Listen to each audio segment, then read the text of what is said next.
ನಮಸ್ಕಾರ ಎಲ್ಲರಿಗೂ ಮತ್ತೊಮ್ಮೆ ನನ್ನ ಯೂಟ್ಯೂಬ್ ಚಾನಲ್ಗೆ ಸ್ವಾಗತ. ನಾನು ವಿವೇಕ್ ಭಟ್. ನಾವೆಲ್ಲ ಇಷ್ಟು ದಿನದವರೆಗೂ ಕಾಯ್ತಿದ್ದಂಥ SIR ಪ್ರಕ್ರಿಯೆಯ ಮುಖ್ಯ ಘಟ್ಟ ಅಂದರೆ ಕರಡು ಮತದಾರರ ಪಟ್ಟಿ ಡ್ರಾಫ್ಟ್ ಲಿಸ್ಟ್ ಇವತ್ತು ಪ್ರಕಟ ಆಗಿದೆ. ನಾವು ಮಧ್ಯಾಹ್ನದಿಂದ ಎಲ್ಲರೂ ಕಾಯ್ತಾ ಇದ್ವಿ ಯಾವಾಗ ಇದು ಲಿಸ್ಟ್ ರಿಲೀಸ್ ಆಗುತ್ತೆ ಅಂತ. ಇವತ್ತು ಚೀಫ್ ಎಲೆಕ್ಟರಲ್ ಆಫೀಸರ್ ಕರ್ನಾಟಕ ಒಂದು ಪ್ರೆಸ್ ಮೀಟ್ ಮೂಲಕ ಅದನ್ನು ಘೋಷಿಸಿದ್ದಾರೆ. ಇದರದ್ದು ವಿವರಗಳನ್ನ ನಾನು ಈ ವಿಡಿಯೋದಲ್ಲಿ ತಮಗೆ ತಿಳಿಸ್ಕೊಡ್ತೇನೆ. ಸೊ ನೀವು ಈ ವಿಡಿಯೋನ ದಯವಿಟ್ಟು ಕೊನೆವರೆಗೂ ನೋಡಿ. ಇದರಲ್ಲಿ ನಿಮ್ಮ ಹೆಸರು ಡ್ರಾಫ್ಟ್ ಲಿಸ್ಟ್ ಅಥವಾ ಕರಡು ಮತದಾರರ ಪಟ್ಟಿಯಲ್ಲಿ ನಿಮ್ಮ ಹೆಸರು ಇದೆಯಾ ಇಲ್ವಾ, ಹೇಗೆ ಕಂಡುಹಿಡಿಯೋದು, ಹೆಸರು ಇದ್ದರೆ ನೀವೇನು ಮಾಡಬೇಕು, ಹೆಸರು ಇಲ್ಲದೆ ಹೋದರೆ ನೀವೇನು ಮಾಡಬೇಕು, ಹೆಸರು ಇದ್ದು ಬೇರೆ ಏನಾದ್ರು ಡೀಟೇಲ್ಸ್ ಬೇಕಾ, ಇದೆಲ್ಲ ವಿವರಗಳನ್ನ ಈ ವಿಡಿಯೋದಲ್ಲಿ ನಾನು ನಿಮಗೆ ತಿಳಿಸ್ಕೊಡ್ತೇನೆ. ಕಡೆಯವರೆಗೂ ದಯವಿಟ್ಟು ವಿಡಿಯೋನ ನೋಡಿ. ಸೊ ಬನ್ನಿ, ಹಾಗಾದರೆ ಈ ಡ್ರಾಫ್ಟ್ ಲಿಸ್ಟ್ ಬರೋದಕ್ಕೆ ಮುಂಚೆ ಏನೇನಾಗಿದೆ ನೋಡೋಣ. ಇದುವರೆಗೂ SIR ಪ್ರಕ್ರಿಯೆಯಲ್ಲಿ EF ಡಿಜಿಟೈಸ್ಡ್ ಅಂದರೆ ಎಲೆಕ್ಟ್ರಲ್ ಫಾರ್ಮ್ಸ್ ಡಿಜಿಟೈಸ್ ಮಾಡಿ ಹಂಚಿರೋದು BLOಗಳು 5,54,00,000 ಚಿಲ್ಲರೆ.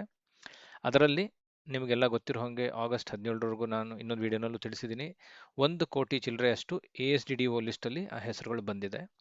ಸೊ ಇದೆಲ್ಲ ಬಿಟ್ಟರೆ ಈಗ ಟೋಟಲ್ ಆಗಿ ಡ್ರಾಫ್ಟ್ ಲಿಸ್ಟಲ್ಲಿ ಒಟ್ಟು 4,46,00,000 ಹೆಸರು ಡ್ರಾಫ್ಟ್ ಲಿಸ್ಟಲ್ಲಿ ಬಂದಿದೆ.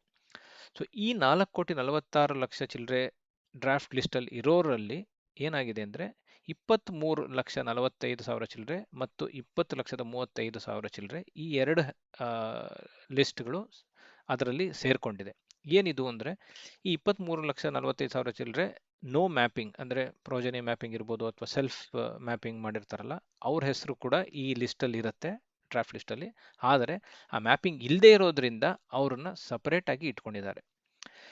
ಅದಲ್ಲದೆ ಅನಾಮಲಿಗಳು ಏನಾರು ಅಸಂಗತತೆಗಳಿದ್ದರೆ ಆ ಲಿಸ್ಟಲ್ಲಿ ಹೆಸರು ಕೊಟ್ಟಿರೋದ್ರಲ್ಲಿ ಏನಾರು ತಪ್ಪಿದ್ದು ಆ ಥರದ್ದು ಏನಾರು ಇದ್ದರೆ ಅಂಥವ್ರದ್ದು 20 ಲಕ್ಷ ಚಿಲ್ಲರೆ 35,000 ಈ ಜನದ ಹೆಸರುಗಳು ಅದರ ಲಿಸ್ಟಲ್ಲಿದೆ.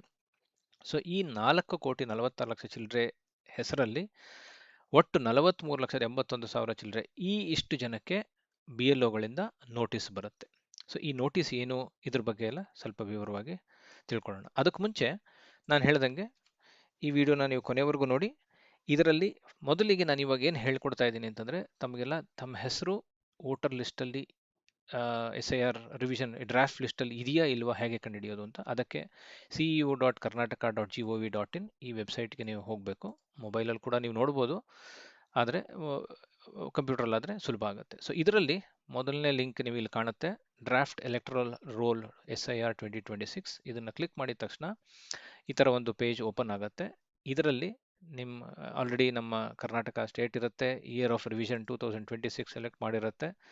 ಆಮೇಲೆ SIR ಡ್ರಾಫ್ಟ್ ರೋಲ್ 2026 ಇದರಲ್ಲಿ ನಿಮ್ಮ ಡಿಸ್ಟ್ರಿಕ್ಟ್ ಯಾವುದೋ ಅದನ್ನು ಸೆಲೆಕ್ಟ್ ಮಾಡ್ಕೊಳ್ಳಿ, ಕಾನ್ಸ್ಟಿಟ್ಯೂನ್ಸಿ ಯಾವುದೋ ಅದನ್ನು ಸೆಲೆಕ್ಟ್ ಮಾಡ್ಕೊಳ್ಳಿ. ಆಮೇಲೆ ಇಂಗ್ಲೀಷ್ ಬೇಕಾ ಕನ್ನಡ ಬೇಕಾ ಯಾವುದ್ರಲ್ಲಿ ಬೇಕಾದ್ರೂ ನೀವು ಇದನ್ನು ಡೌನ್ಲೋಡ್ ಮಾಡ್ಬೋದು. ಇದಾದ ನಂತರ ಈ ಕ್ಯಾಪ್ಚಾ ಇಲ್ಲಿ ಕೊಟ್ಟಿರುತ್ತಲ್ಲ ಇದನ್ನು ನೀವು ಇಲ್ಲಿ ಎಂಟ್ರ್ ಮಾಡಬೇಕು. ಈಗ ನಾನು ಅದನ್ನು ಎಂಟ್ರ್ ಮಾಡ್ತಾ ಇದ್ದೀನಿ. ಸೊ ಇದನ್ನು ಎಂಟ್ರ್ ಮಾಡಿದ ನಂತರ ನಿಮ್ಮ ಪಾರ್ಟ್ ನಂಬರ್ ಯಾವುದಿದೆ ಆ ಅಸೆಂಬ್ಲಿ ಕಾನ್ಸ್ಟಿಟ್ಯೂನ್ಸಿನಲ್ಲಿ ಆ ಪಾರ್ಟ್ ನಂಬರ್ನ ಹುಡುಕಿ. ಈಗ ಮೊದಲನೇ ಪೇಜಲ್ಲಿ ಇಲ್ಲ ಅಂದರೆ ಬೇಕಾದ್ರೆ ಎರಡನೇ ಪೇಜಿಗೆ ಈ ಥರ ಹೋಗ್ಬೋದು. ನೀವು ಇಲ್ಲಿ ಕೆಳಗಡೆ ನೋಡಿ, ಇಲ್ಲಿ ಕಾಣುತ್ತೆ. ಸೊ ಎಷ್ಟು ಪೇಜ್ ಇದೆಯೋ ಅದರದ್ದೆಲ್ಲ ನೀವು ಹುಡ್ಕೊಂಡು ಹೋಗ್ಬೋದು.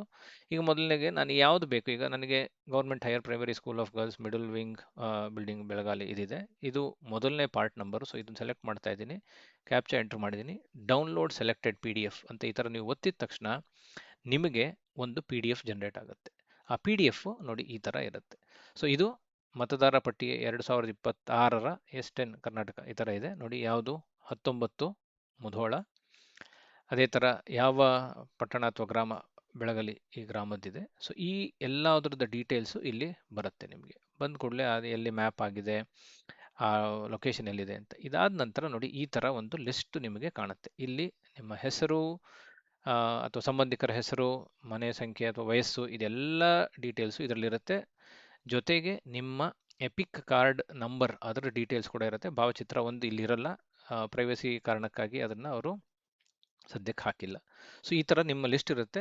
ಇದರಲ್ಲಿ ನಿಮ್ಮ ಹೆಸರು ಇದೆಯಾ ಇಲ್ವಾ ಅಂತ ದಯವಿಟ್ಟು ಪರಿಶೀಲನೆ ಮಾಡ್ಕೊಳ್ಳಿ. ನಿಮ್ಮದೊಬ್ಬರದೇ ಅಲ್ಲ, ನಿಮ್ಮ ಫ್ಯಾಮಿಲಿದು, ನಿಮ್ಮ ಸಂಬಂಧಿಕರದ್ದು ಮತ್ತು ನಿಮ್ಮ ಅಕ್ಕಪಕ್ಕದ ಮನೆಯವ್ರದ್ದು, ಸ್ನೇಹಿತರದ್ದು, ಯಾರ್ದಾರು ಗೊತ್ತಿಲ್ಲದೆ ಇರೋರಿಗೆ ದಯವಿಟ್ಟು ಹೆಲ್ಪ್ ಮಾಡಿ.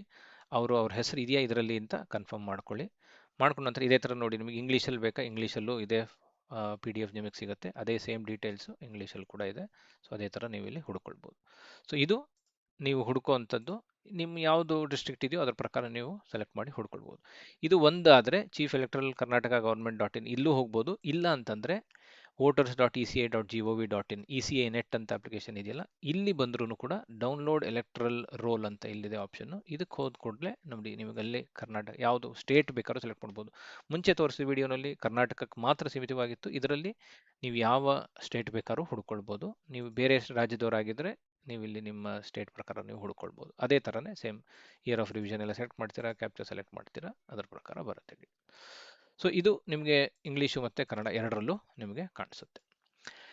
ಇದಾದ ನಂತರ ನಾನು ನಿಮಗೆ ಮೊದಲೇ ತಿಳಿಸ್ದಂಗೆ ಏನಾಗಿರುತ್ತೆ ಅಂದರೆ ಈ 43 ಲಕ್ಷ ಜನ 43,81,000 ಜನಕ್ಕೆ ನಾನು ಹೇಳ್ದಂಗೆ ನೋಟಿಸ್ ಬರುತ್ತೆ ಅಂತಂದೆ. ಏನು ನೋಟಿಸ್ ಬರುತ್ತೆ ಅಂದರೆ ಇದು EROಗಳು ಏನು ಮಾಡಿರ್ತಾರೆ ಅಂತಂದರೆ ಈ ಎರಡು ಕಾರಣಕ್ಕಾಗಿ ನೋ ಮ್ಯಾಪಿಂಗ್ ಅಥವಾ ಅನಾಮಲಿ ಈ ಎರಡು ಕಾರಣಕ್ಕಾಗಿ BLOಗಳ ಮೂಲಕ ನಿಮ್ಮ ಮನೆಗೆ ತಂದು ನೋಟಿಸ್ನ ತಂದು ಕೊಡ್ತಾರೆ.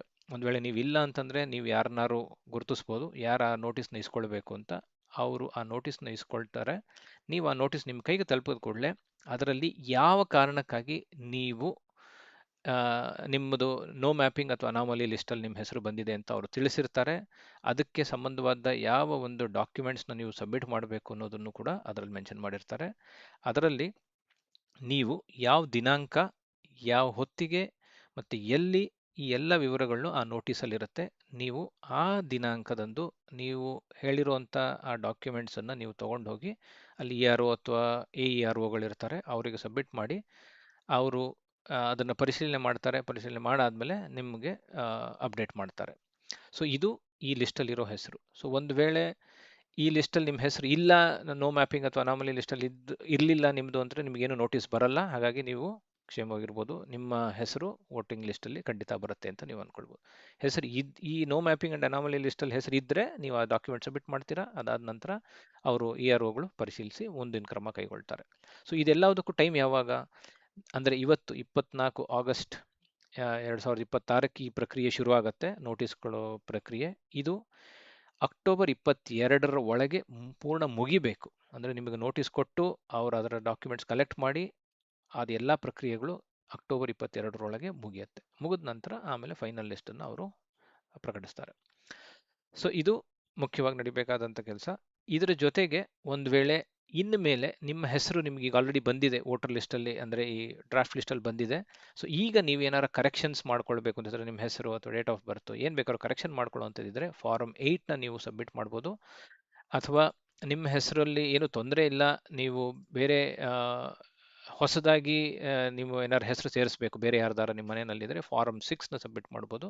ಸೊ ಇದೆಲ್ಲ ಪ್ರಕ್ರಿಯೆಗಳು ಇನ್ಮೇಲೆ ವೇಗವಾಗಿ ನಡೆಯುತ್ತೆ. ಸೊ ಇದಿಷ್ಟು ನೀವು ಮಾಡಬೇಕಾದಂಥ ಸಂದರ್ಭ. ಸೊ ಡ್ರಾಫ್ಟ್ ಲಿಸ್ಟಲ್ಲಿ ನಿಮ್ಮ ಹೆಸರಿದೆಯಾ ಅನ್ನೋದಕ್ಕೆ ಈ ಇನ್ಸ್ಟ್ರಕ್ಷನ್ಸ್ನ ಫಾಲೋ ಮಾಡಿ. ಬಹುಶಃ ಇಷ್ಟು ಸಾಕು ಅನಿಸುತ್ತೆ. ನಿಮಗೆ ಈ ವಿಡಿಯೋ ಇಷ್ಟ ಆಗಿದ್ದರೆ ಲೈಕ್ ಮಾಡಿ, ಸಬ್ಸ್ಕ್ರೈಬ್ ಮಾಡಿ, ದಯವಿಟ್ಟು ನಿಮ್ಮ ಸ್ನೇಹಿತರ ಜೊತೆ, ಫ್ಯಾಮಿಲಿ ಜೊತೆ ಶೇರ್ ಮಾಡಿ. ಧನ್ಯವಾದಗಳು.